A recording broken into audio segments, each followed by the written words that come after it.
A very good morning. You're watching News 9 Live with me, Kabir Naqvi. Joining me here in the studio is my colleague Varghese P. Abraham. And every day in the morning at about 8 a.m., we take a look at all the newspapers that we have available in front of us.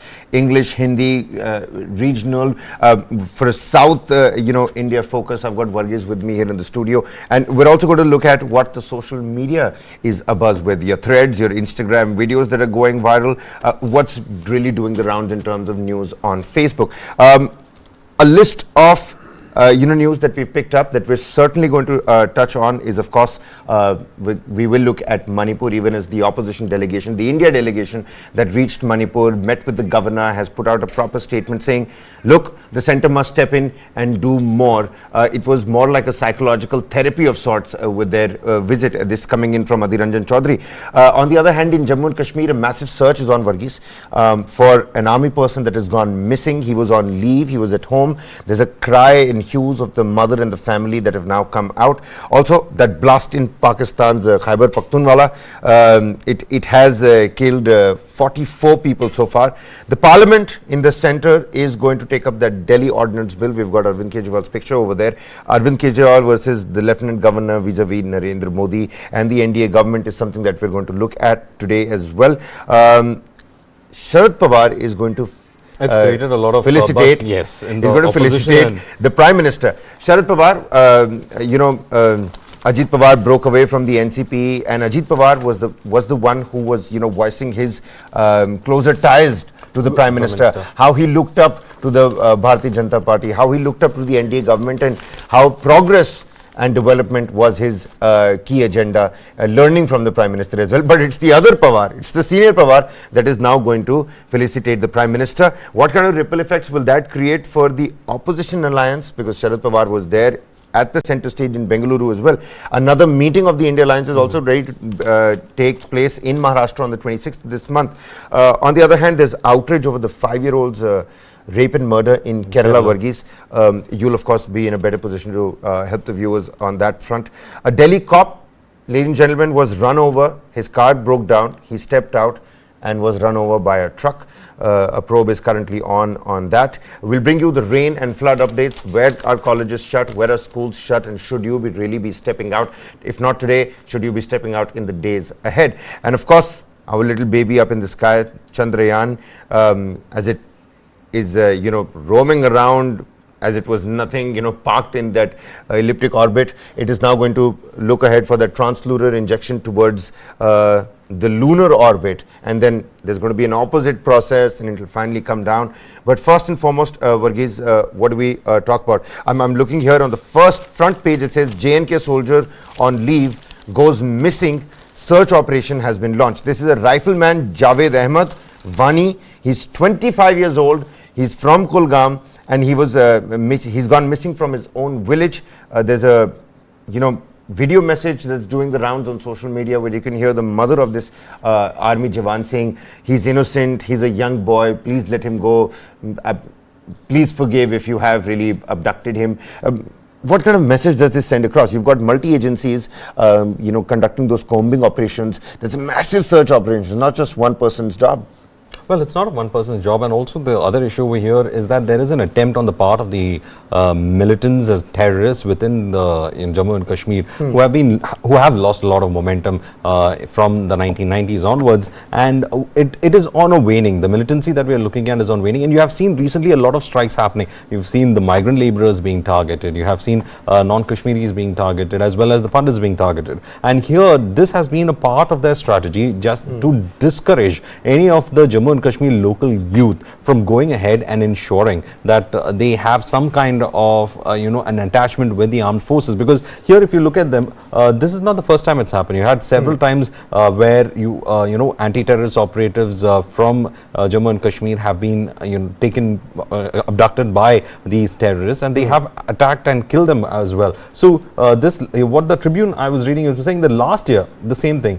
The LET had kidnapped and killed an army soldier, Samir Ahmed Malla, whose body was found in an orchard in Budgam. The ultra behind the crime was Muhammad Yusuf Dar. So this is the kind of kind of a situation. They have a plan is to target and dissuade youngsters from joining the armed forces, especially those coming in from the Jammu and Kashmir region. And it is part of the larger game plan that Pak-sponsored terrorists have been putting in place.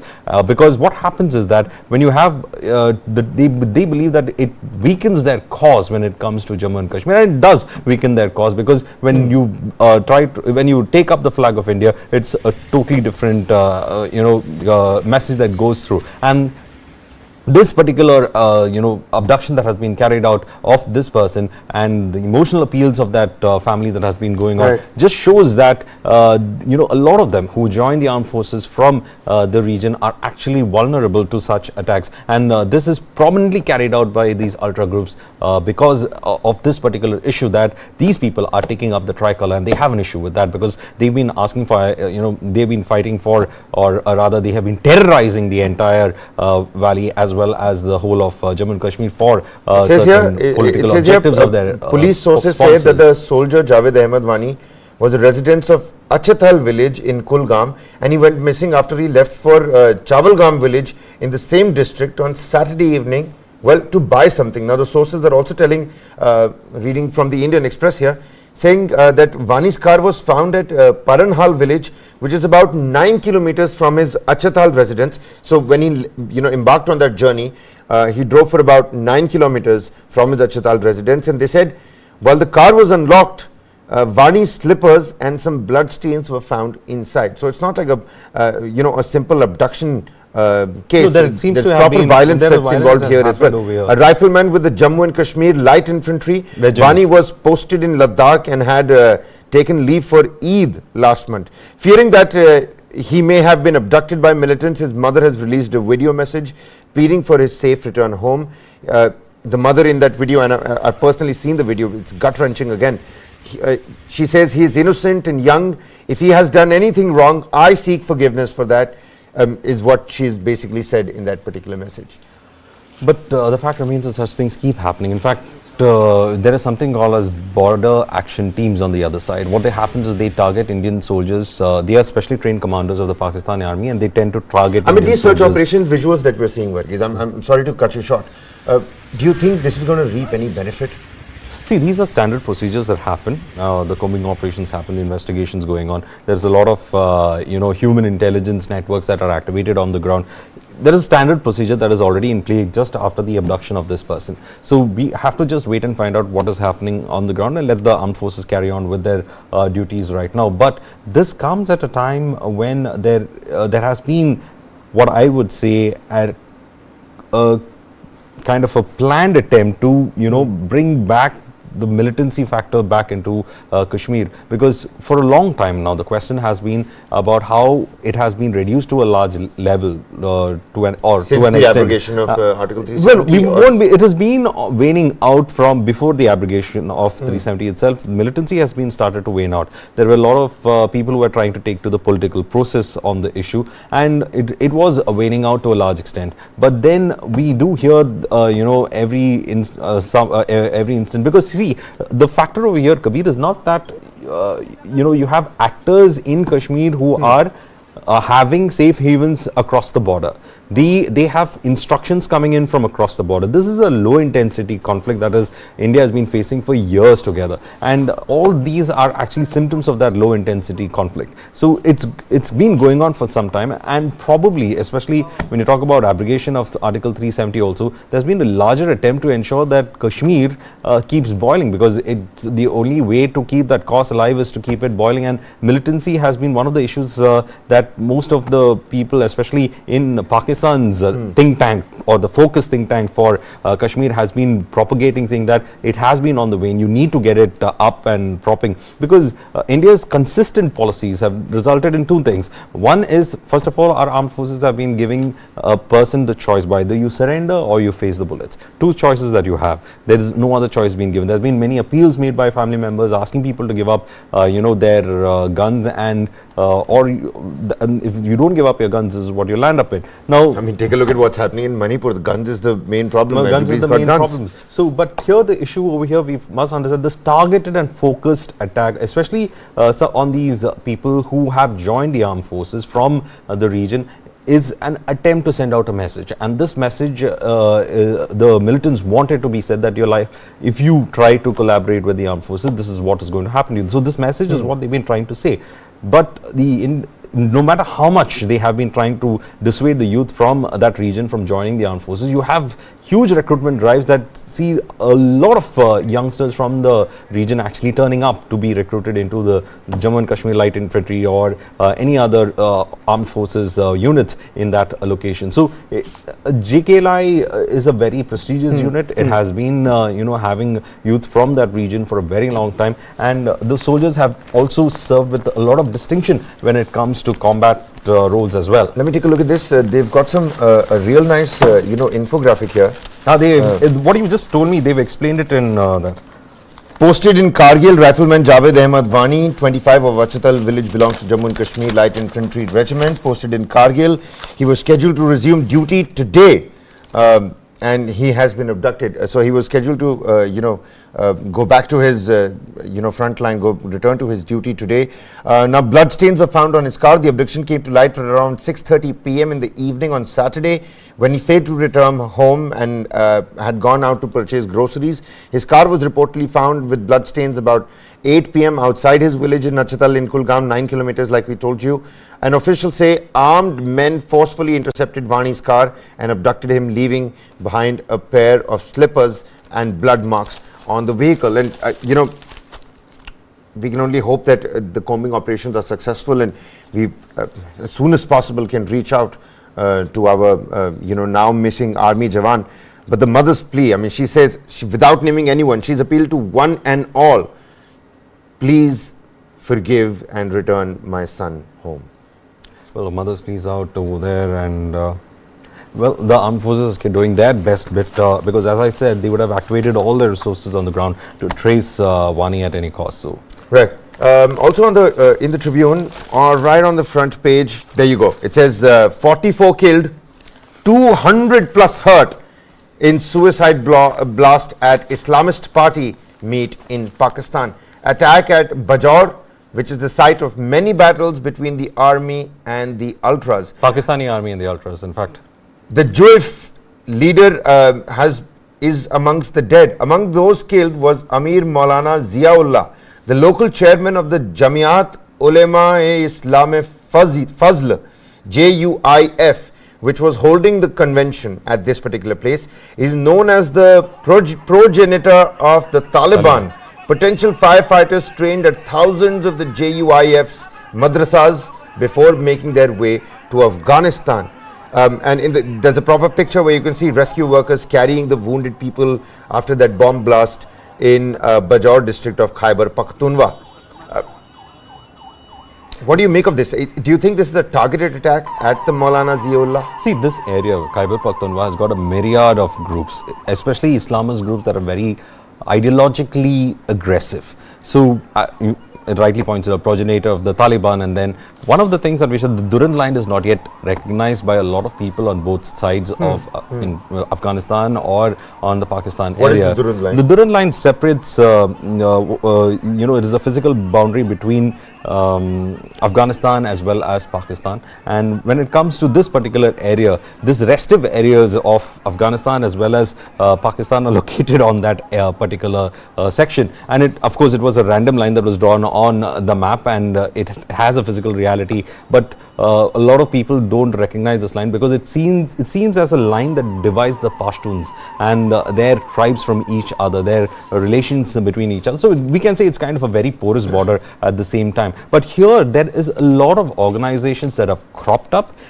during the invasion of Afghanistan by the US, and when they were trying to change the regime there was a lot of Islamic organizations aggressive and who were actually located in this area, who were into trying to shelter the Taliban forces and also to train them as well, and they are actually vying for influence right now. And one of the things, Kabir, that we have to see through this is that these are some of those what again I would use the word symptoms that we see of a power struggle that is happening within these various groups. So it was a suicide attack on top of it. Right. So it was a suicide attack. So which organization? Always horrible to look at a suicide attack. See, it's always like this. When you have so many armed groups, one of them is going to vie for power.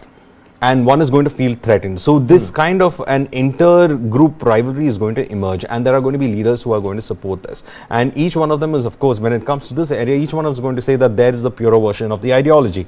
So they are going to, in fact, go armed with against you, and you are the enemy at the end of it. So we are the right, holders of that ideology. So this restive region, Kabir, before we, in fact, talk about this, we should also see that this area in Pakistan has been one of the worst affected, insurgency affected areas, and the Pakistan Army had given significant resources to actually bring it to under some kind of control. But again, it's only a semblance of control we have in that region. They don't have technically the control that they want to have. But, you know, and matters have only complicated with the developments in Afghanistan as well. So here, it looks like a power struggle right now between various groups. We don't know which group has claimed responsibility for that attack on this particular workers, Islamist party is the Workers Association. But it is going to be a big regional kind of a play that was there. But 44 people have been killed. So it only shows... More than 200 injured, and I mean, we're running those visuals as well, Varghese. This is just after the blast when they were being taken right, to the local the proper commotion that you can see. And, you know, over 200 people were injured when the suicide bomber struck midway during a JUIF leader's speech. The toll is likely to go up as the injured were being transported through mountainous terrain to hospitals over 100 kilometers away in Peshawar and Timargala, the capital of Lower Dir. Now, significantly, the chief of JUIF, Fazlur Rahman, is the president of the Pakistan Democratic Movement, which is a broad coalition of political parties which had allegedly joined hands with the Pakistan Army to oust Imran Khan from the Prime Minister's post through a no confidence so you have another layer of 2022. So you have another layer to it, that because and this is clear-cut politics that's taking place right in the center. So you are talking about these groups trying to have some kind of an influence within the region, and then you have the political angle, and they were supposed to be called as collaborators with the Pak Army. Pak Army being the biggest enemy for these groups at the same time. So it's very complicated and very layered in Khyber Pakhtunwha, and right now it looks like some organization trying to exert its influence. We have to just wait as to who's going to, you know, take the claim for this bomb blast that happened. Well, we'll have to wait and find out. The JUIF also funneled madrasa students as cadres for the terrorist groups Harkat ul Mujahideen and Jaish-e-Mohammed, which had carried out terrorist strikes in India as well. So again, I told you, it is probably the region being so restive, it's so ideologically charged, and it is also very religiously charged. So religious ideology, dangerous mix that we are talking about in that region, and plus you don't have the state's control or writ running through that area as well. So, and of course, being next to Afghanistan, it only speaks to the volume that there is law and order situation that we see. But so I think these things are going to continue, because this area has been known for such attacks happening every now and then, and it's I mean, this cycle of violence has been there for a long time. It's just going to continue out over there. All right, let's hope that peace prevails in the area, and you know, people who have lost their loved ones, their hearts, you know, and prayers with them. Certainly, a suicide bomb is never, you know, really nice to look at. Right above this particular news piece, it says no law and order in Manipur. I'm interested to see what's happening in Manipur, and you know, what are the front pages saying. But you know what, Varghese, just to refresh the memory of all the viewers out there, here are the big news, the top stories that we're tracking today. You can take a look at that first before we move on to Manipur.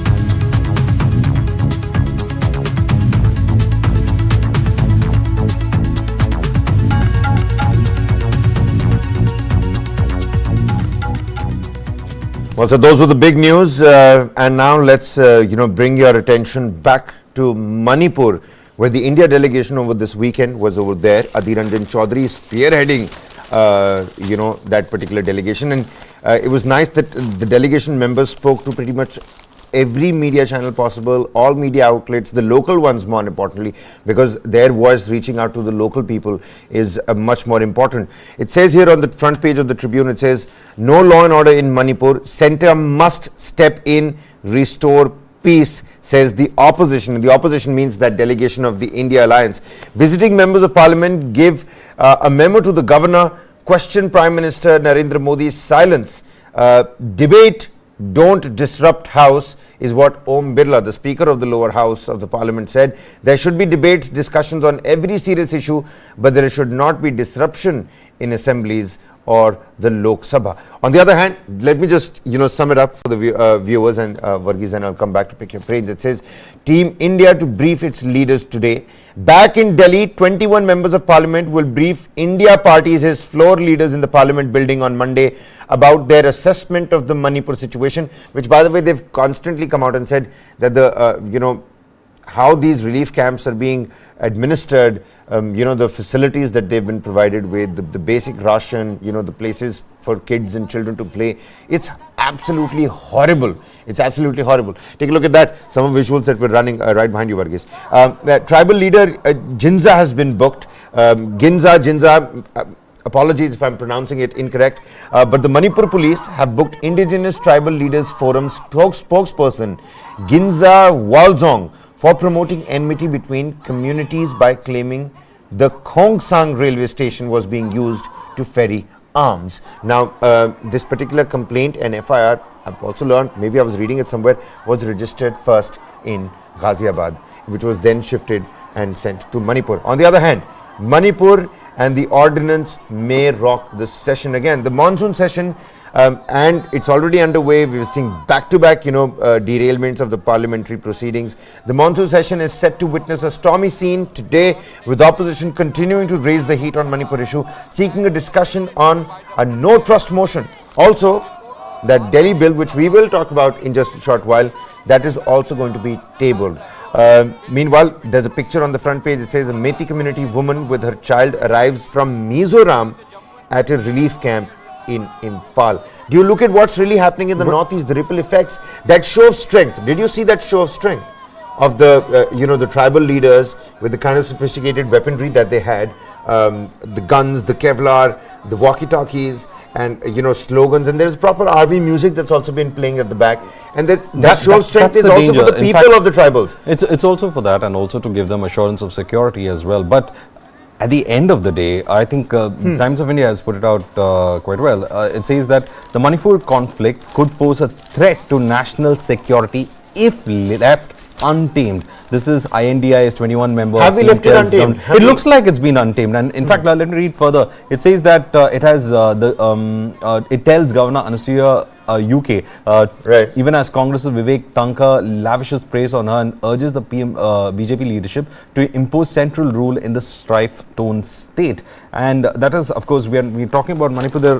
We were talking about how the India team or the INDIA team has said that there's total breakdown of law and order in Manipur. Now, that, of course, we have seen how it has been on the ground. Now, it has been said that the MPs held the union and the state governments responsible for the failure to protect the lives and properties of the people, noting that more than 60,000 people had been displaced in the past 3 months.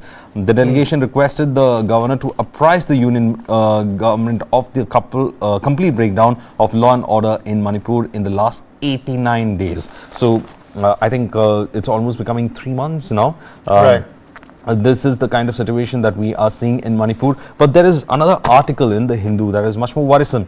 10,000 children in relief camps in Manipur, and sessions are on for stress relief for these children. 10,000, that's a huge number of children in these relief camps. That's not the actual number, that's not the correct number. It is being said among the displaced are an estimated 10,000 children and adolescents distributed in 350 relief camps. And in that, it is being said that one of the nearly 1,100 minors across 37 of these camps who have found some support from stress-busting program. So there is a stress-busting program that has also been put in place. A lot of children in relief camps, 10,000. I mean, if I'm getting these numbers right, 60,000 people are displaced. In that, 10,000 are children who are in these. And that's what the India Alliance that went there. That's exactly what they spoke about as well. They said that the situation in these relief camps is absolutely abhorrent and appalling. Of course, because see, the relief camp is meant for a certain number of people to be there, and of course, you have a huge burden when you have a lot of people walking in.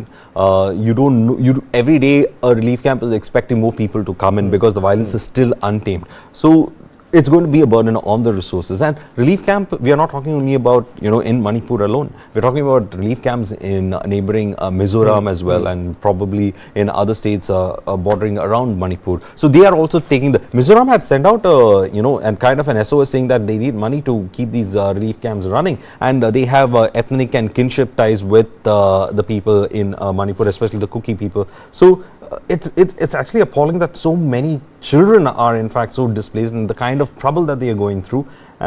It looks like it's going to be a very difficult situation ahead, because one, you have to bring in law and order first, then you have, as you pointed out, the show of strength that is happening at the same time, with many of them not just to the other side.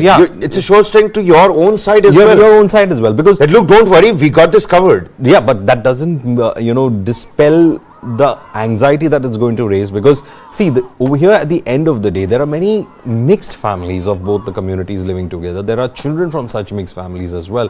So what about them? I mean, what is the kind of anxiety factor you're raising for them? We have heard horror stories coming in from the kind of suffering that most of these mixed families had to undergo because of this ethnic conflict that has been there. And it is high time that some kind of control is there. See, at the end of the day, it is welcome that you have the opposition going there, you have the government going there, but what's the net result?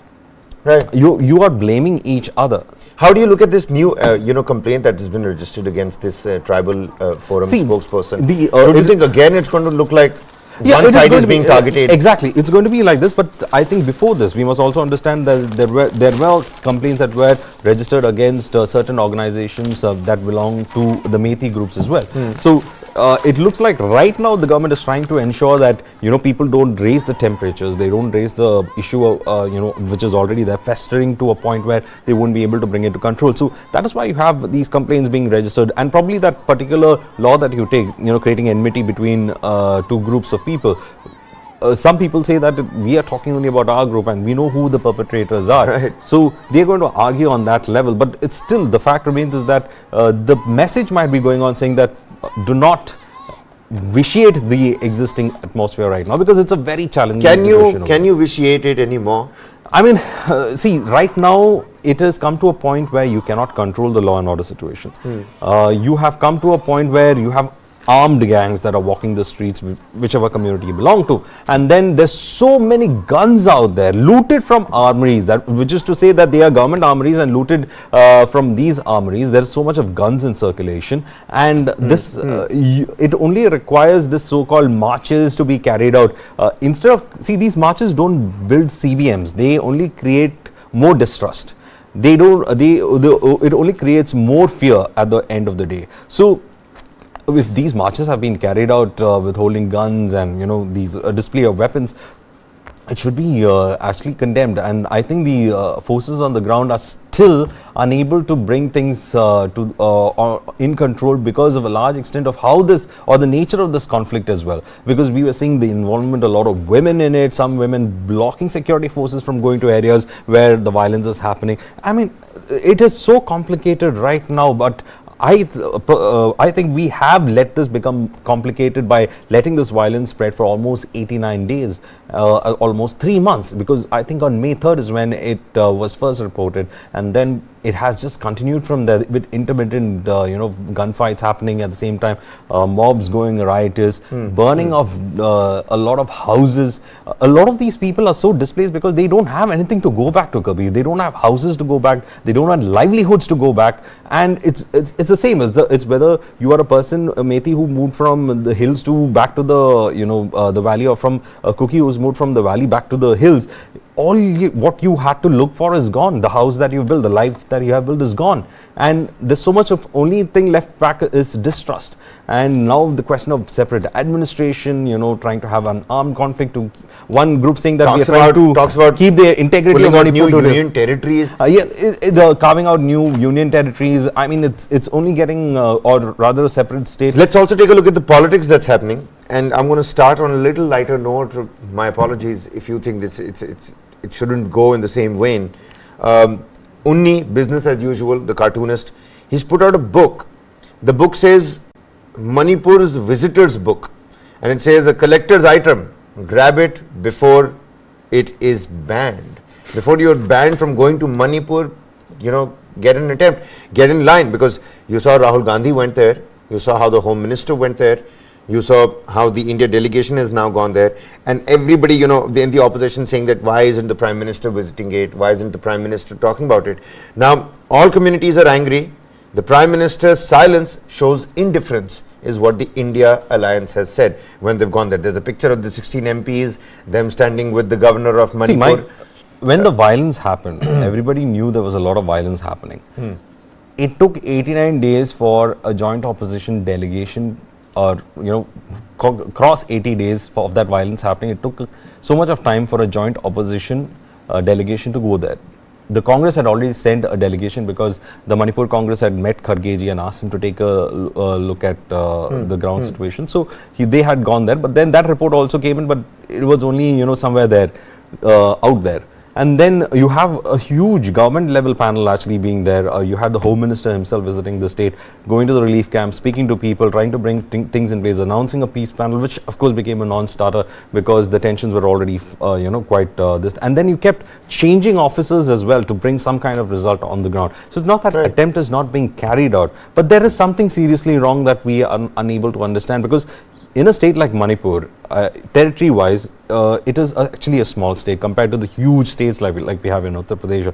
Why is it difficult to bring in law and order? Initially, you took the law and order situation into your hands. You had so many jawans being flown into it. And I think the sensitivity of that issue is so huge on the ground that it is not an easy challenge for any government to actually bring some kind of peace, because there are layers of mistrust that is going on. There is the politics of it, there's the ethnic clashes behind it, then there's the issue about narco trade involved in it, then there is the issue about religion involved in it. So there are so many levels at which you have to see this conflict. And at News9 we have been speaking about it threadbare from the time the conflict has happened. Certainly. So, but where can we reach the point of peace? That has been something elusive. We've been talking about everything possible, but to get the stakeholders on the table has been a very difficult task. And what is that difficult task, and why is it a difficult task? Because the violence has festered for so long, it looks like the distrust has just been cemented in all of them, that probably it is going to be difficult to open even a single channel of communication with them. In fact, in a situation like this, there's a memorandum. The MPs from the 16 parties who are part of the India Alliance they were on this 2-day visit, now saying that they visited the relief camps in Imphal, Churachandpur and Moirang on Saturday. The MPs stated in their memorandum that we are indeed very shocked and sad to hear the stories of anxieties, uncertainties, pains and sorrows of the individuals affected by the unprecedented violence unleashed by both sides since the beginning of the clashes. There is an anger and a sense of alienation amongst all communities which has to be addressed without delay. Prime Minister's silence shows indifference. The memorandum flagged the breakdown of the law and order machinery in the state and the condition in the relief camps and the plight of children affected by the violence. It also said that restrictions on internet isn't helping at all. Well, restriction on internet works both ways. Either you can, it also stops from inflammatory posts from going on, because internet has been a point of tool of trying to gather by certain extremists. It happens that way, but it also, internet ban also tends to be a tool that suppresses a lot of things from coming out. So it works both ways. So, I mean, I see it from that angle. It helps to curb unwanted or inflammatory, information from going out, where people have been trying to, vitiate the atmosphere and to, drum up passion. It stops that as well. But at the same time, a lot what is happening on the ground, well, that might also not come out. It might come, all this might come out significantly later. But right now it looks like the internet ban is only to actually quell the situation on the ground from becoming more highly difficult. But at the same time, because of that internet ban, we didn't see that horrendous video of outraging the modesty of those women coming out for a long time. It happened on May 4th and came out only recently, and that pricked our consciousness to the entire country's consciousness. It did prick. Look at what I'm just reading, Varghese, what I've just picked up. Ladies and gentlemen, reading an internet copy on an India Today internet copy. It says Manipur viral video. Remember that viral video? That gut-wrenching viral video? Manipur viral video. Survivors have moved a fresh plea in the Supreme Court, and the hearing is going to take place today. The women in the harrowing video from Manipur, which showed them being paraded naked and sexually assaulted, have filed a fresh petition before the Supreme Court. The women who were paraded naked and sexually, the survivors essentially, have filed this separate application in connection with the FIR related to the May 4th sexual assault incident, along with their plea for protection of their identity. The development comes as the Chief Justice of India, D.Y. Chandrachud-led bench is set to peruse, beg your pardon, the reply of the Ministry of Home Affairs today. Another major development that has in fact taken place. In fact, what you're looking at, because that video is something that actually spoke about the intensity of that conflict and who are the actual victims. The women and children are the actual victims. 10,000 children in relief camp, women being exploited like this on both the sides. I think that is something that, but finally, the survivors, their identity is something that is very important, because all our laws try to protect the identity of the survivors, and that video went quite viral. It brought about the ghastly nature of the violence that was happening, Kabir, and I think many of them in fact did raise about the concern that it was circulating in a way that revealed the identity of these women as well. So that I think that is something that they want to in fact raise in their plea as well, what I understood from what you were reading. Well, so there's the FIR that's happened. The opposition alliance is back in the national capital. It's going to be a stormy parliament session today again, and the survivors of that particular May 4th abhorrent crime, they've moved the Supreme Court in connection with the FIR that is related to the May 4th incident in Manipur, where the women were paraded naked, and all sorts of evil took place certainly on that day. We'll have to wait and watch as to how developments unfold over here. But in the parliament, even as Manipur is something that's going to be spoken about, Arvind Kejriwal versus the Lieutenant Governor, that particular Delhi ordinance bill is going to be taken up as well. There's a proper number game that's stacked up in favor of the NDA, but what do you think is going to, how do you think it's going to play out rather? Well, see, of course the numbers are with them, but there could be a little bit of protest within the Rajya Sabha. How the government is going to push that bill is of key concern. Why I say it's a key concern for a lot of parties is whether the question about the local bureaucracy coming into the hands of the central government, whether it can be allowed or not. Per se, that is why they were looking, if you look at the arguments that are being put forward in the court, per se, it's not wrong for the government to legislate on it, but does the government have the appropriation power is the question that is going to be raised. So that is the kind of battle that we have seen in the court. So right now what the government is doing is of course going with its legislative powers that has been given. Now the question of whether it can appropriate the functioning of Delhi's bureaucracy is the question that is being asked in the courts. So that I think is the battle line that everybody is looking at. And interesting enough, didn't you notice that the first thing is that today it is me, tomorrow it could be all of you. That is the kind of tagline that Kejriwal had put out which is why you've got Pinarayi Vijayan, M.K. Stalin, all these people coming and supporting him, because for them, see, these are non-BJP state rule states. For them, they fear that this could be a possibility tomorrow for them. And Arvind Kejriwal has this uncanny ability to go ahead and make adversity into an opportunity, and he did even get the Congress to come on his side. Remember, just ahead of the opposition meet, you had the statement coming in from the Congress saying that we do support the AAP on that bill, and these are two rivals who have AAP has technically been against the Congress, and they did come on the same platform. That was one of the prerequisites for Aam Aadmi Party to come to the stage. That is the kind of politics that we are seeing on this on the Delhi services bill. But then the government's argument has been that Delhi would have faced paralysis. if administrative paralysis, if they hadn't intervened with the ordinance, and there was a lot of issues that were there, especially when it came to the transfer of officers. Some of them who were crucially looking into some aspects of investigations were also being subject to transfers, what the centre has claimed in the court. So I think it's going to be an interesting battle, but this legislative power of the government, of course, they are going to exercise it. It is in their purview. But will that hold? The courts will decide later on. That is why it was referred to a larger bench of the Constitution, or rather Constitution bench, to decide whether these things are there. But then again, Kabir, when it comes to Delhi, I said, I've been saying that also, we need to define Delhi. What is Delhi? Delhi, is it a complete state? Is it less of a state? Is it, we've given it a lot of, the national capital region or the national capital. We've given a lot of names to this particular region, but what is Delhi? Administratively, what is Delhi? Is it a complete state or not? And if it doesn't fall into a bracket, I think it has to be defined in a bracket. You have union territories. There are union territories without legislature. You have union territories with legislature. You have full states with legislature. And this Delhi is somewhere between all this.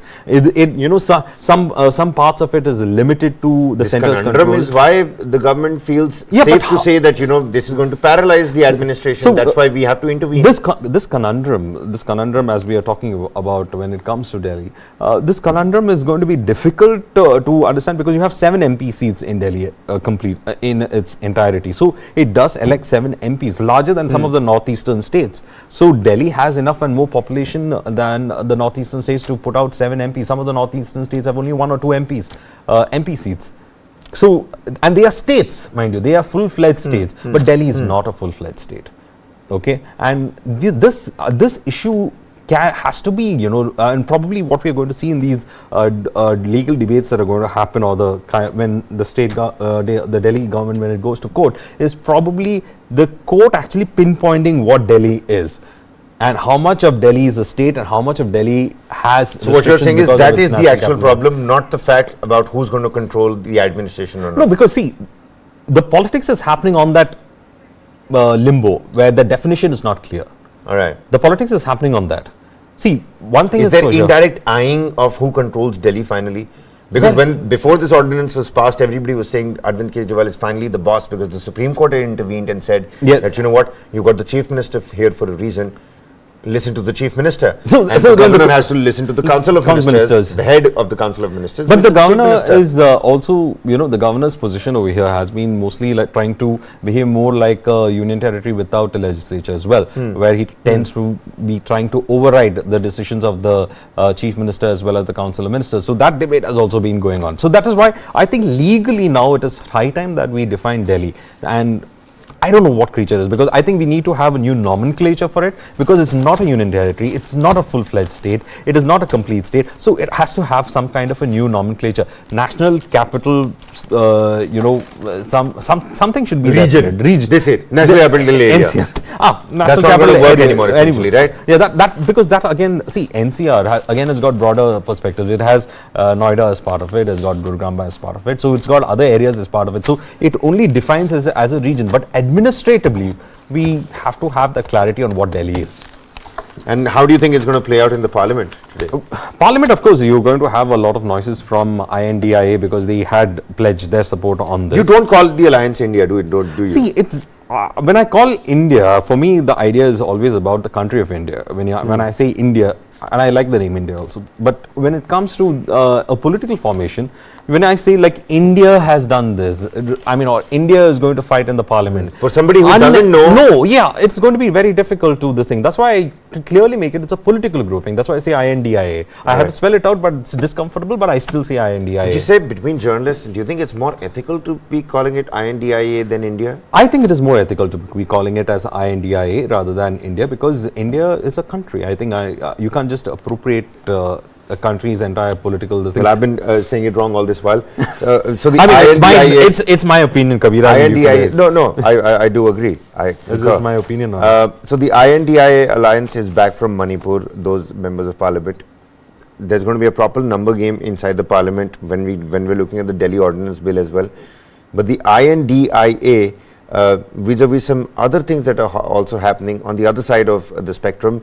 Prime Minister Narendra Modi is going to hold meetings in clusters of 10 different groupings of the members of parliament of the party over the Lok Sabha elections 2024. And these are going to be precise meetings, like cluster 1 between states like of some particular area, cluster 2 is some particular area, and we've already seen Prime Minister taking those meets. He's already got that ball rolling. I don't know if it's the usual Bharatiya Janata Party way of going about it, or is it because the INDIA alliance is doing so much on the other end that it's imperative that the BJP and the NDA look like they're also doing something and not like sitting like content politicians on their seats ki hum to jeet hi jayenge, hum to aa hi jayenge. See, the thing about in the last 10 years when it comes to the BJP, the onus of its entire victory and responsibility of its victory, whether it's in state elections or in the national elections, has always been on the shoulders of the Prime Minister. Because Prime Minister Modi has been their winning trump card, and they have used it extensively. Now over here, when you talk about INDIA, they have their own regional leaders who have their own clout, and they can actually bring in news by just being in their region.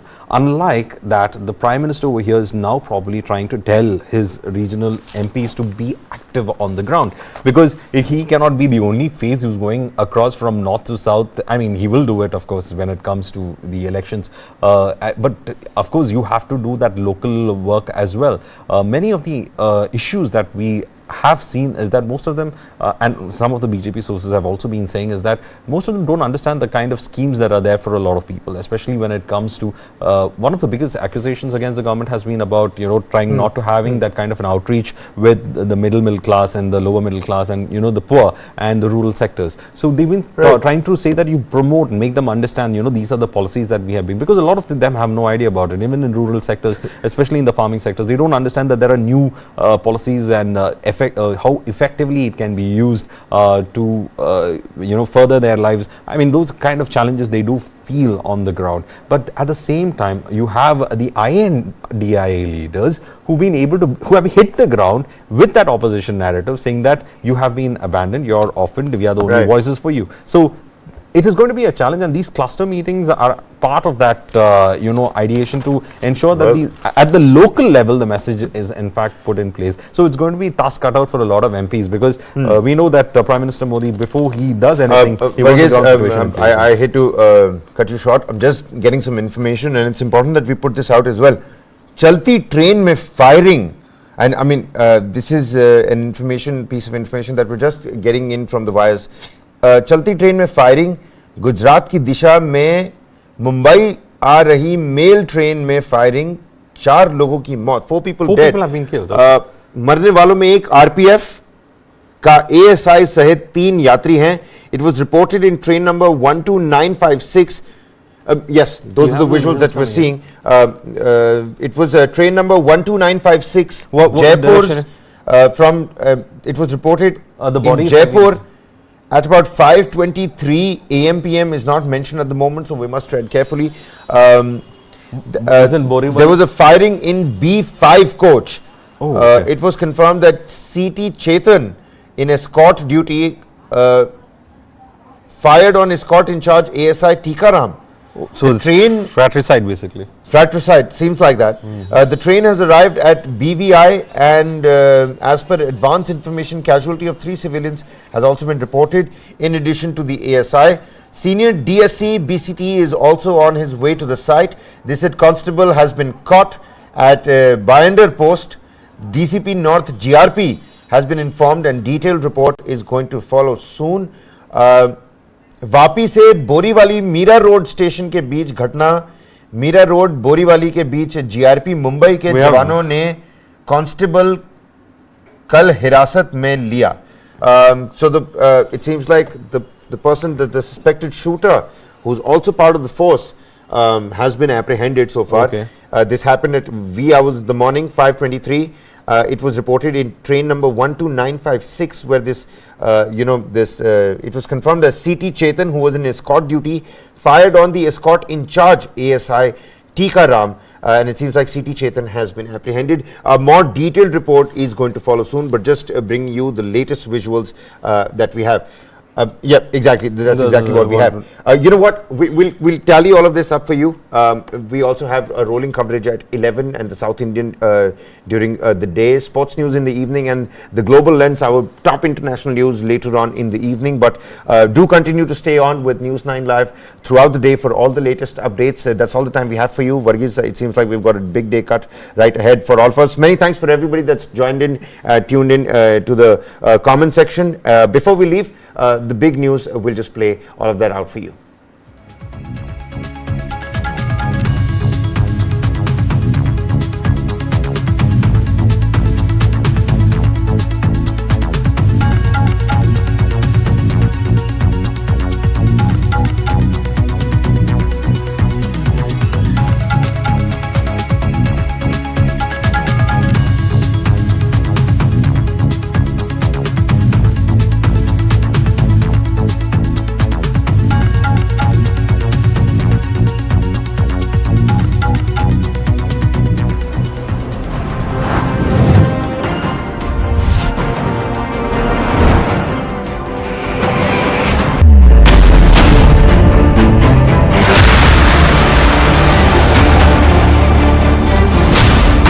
BrahMos, stealthy, lethal, precise.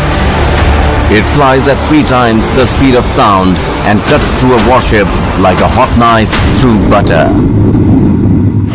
China's navy has threatened its neighbors.